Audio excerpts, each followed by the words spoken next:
আমরা শুধু বারুইপুরের ইনসিডেন্ট নয়, কোথাও এই ধরনের ঘটনা এই রাজ্যে যাতে না ঘটে তার ব্যবস্থা প্রথম থেকেই নিচ্ছি।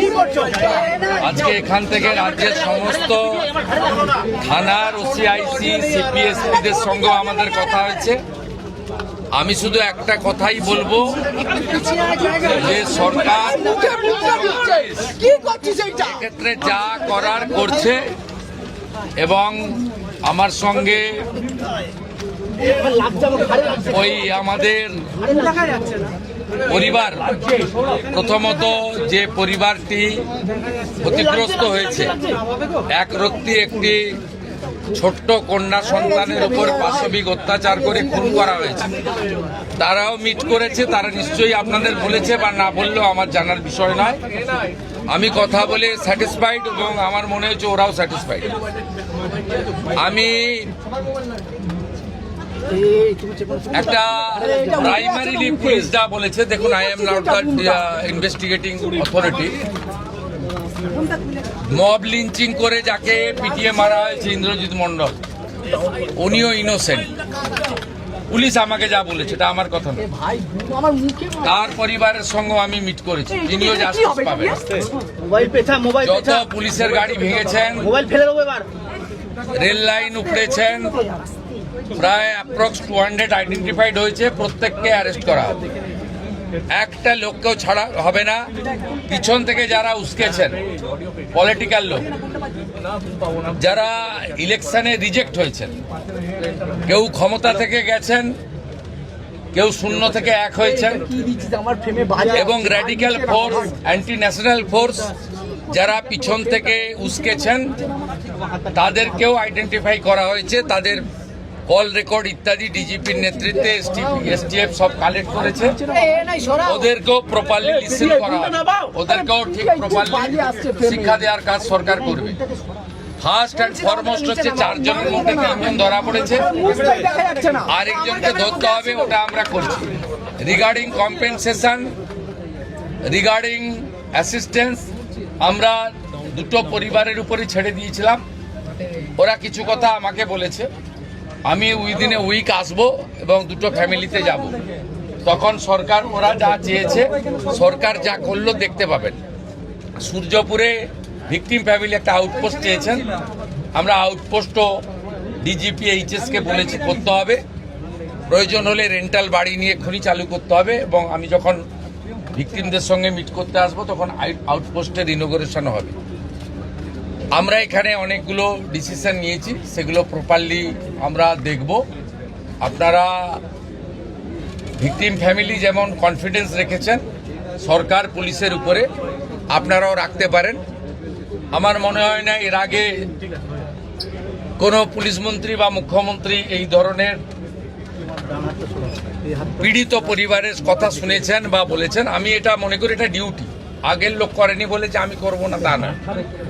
আমি এখানে এমপি এমএলএ পলিটিক্যাল পার্টিকে ডেকেছিলাম।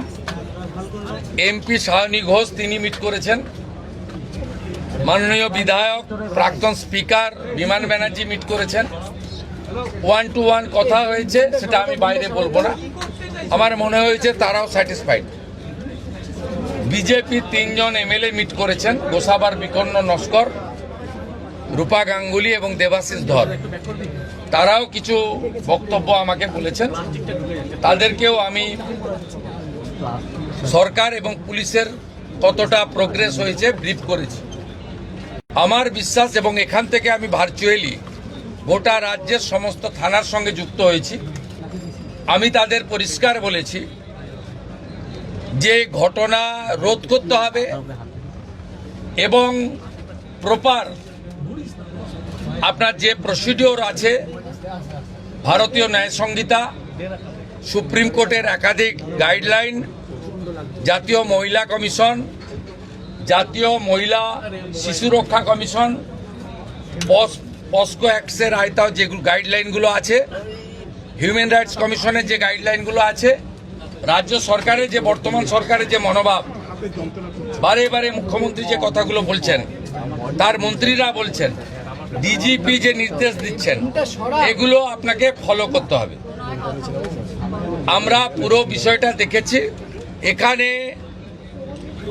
মিসিং ডায়েরি হয়েছে আগের দিন রাত্রিবেলা 11:50 PM তারপরে ক্রমান্বয়ে যে ঘটনাগুলো হয়েছে মিনিট টু মিনিট আমি প্রাইমারি অ্যানালাইসিস করেছি। সূর্যপুর থানার ক্যাম্প ইনচার্জ দিদেন IC Baruipur, SDPO Baruipur, additional SP Baruipur in presence of the DGP and SP ADG IG আমরা আমাদের পার্টেও পুরো অ্যানালাইসিস করেছি। আমি ডিজিপিকে 72 ঘন্টা টাইম দিয়েছি। তিনি আমাকে আমি যা ফাইন্ডিংস পেয়েছি ওনার যে অ্যাডমিনিস্ট্রেটিভ প্রসিডিওর রয়েছে প্রসিডিওর অনুযায়ী একটা রিপোর্ট দেবেন। রিপোর্ট দেওয়ার পরে অ্যাডমিনিস্ট্রেটিভ পার্টে আমাদের যে অ্যাকশন নেওয়ার, আমাদের কোনো লোকের যদি কোনো ওই টাইমের মধ্যে কোনো শিথিলতা থাকে 1%ও, সেক্ষেত্রেও খুব স্ট্রং অ্যাকশন নেওয়া হবে। আমি পাওয়ারে আসার পরে বা মুখ্যমন্ত্রীর তো দায়িত্বের পরে আরজি করের মামলায় 3 জন টপ আইপিএস অফিসারকে সাসপেন্ড করেছি। এক্ষেত্রে আমার মেসেজ খুব ক্লিয়ার আছে, সবাই সেটা দেখেছে। আমি খুব পার্সোনালি স্যাটিসফাইড যে ওইটুকু একটা বাচ্চা মেয়ের পরিবার, সেই পরিবার এন্টার আমার সঙ্গে প্রায় 10 জন বাবা মা সহ মিট করেছে এবং তারা কনফিডেন্স জানিয়েছে, আস্থা জানিয়েছে সরকারের উপরে, মুখ্যমন্ত্রীর উপরে, পুলিশের উপরে। এটা আমার আজকে বড় প্রাপ্তি। আর মব লিঞ্চিং করে যে নিরীহ লোকটাকে ছেলেটাকে মেরে দিয়েছে, আনমেরিড একটি ইয়াং বয়, সেখানে যারা হত্যাকারী তাদেরকেও প্রপারলি মার্ডার কেসে যুক্ত করা হবে এবং পুলিশকে ডাইরেক্ট ইনস্ট্রাকশন আছে যে যারা যারা হুলিগানিজম করেছে পুরো দিন ধরে তাদের এগেনস্টে অ্যাকশন হবে। আমি এখান থেকে বাইপাসের একটি প্রাইভেট হসপিটালে যাচ্ছি, 3 জন পুলিশ কর্মী ইনজোর্ড হয়ে ওখানে অ্যাডমিশন আছে, তাদের সঙ্গে আমি মিট করব। প্রায় 200-র বেশি আইডেন্টিফাইড লোক, তাদেরকে আমি পরিষ্কার বলে গেলাম যারা উস্কানি দিয়েছে কারোর ইন্ধনে, পলিটিক্যাল বায়াসনেস নিয়ে, মিডিয়াতে পাবলিসিটির লোভে, সোশ্যাল মিডিয়ায় চিপ ভিউয়ার্স বাড়ানোর জন্য ওদেরও কিন্তু ছাড়া হবে না, তো তারাও ভুগবে, এটুকু আমি বলে দিয়েছি।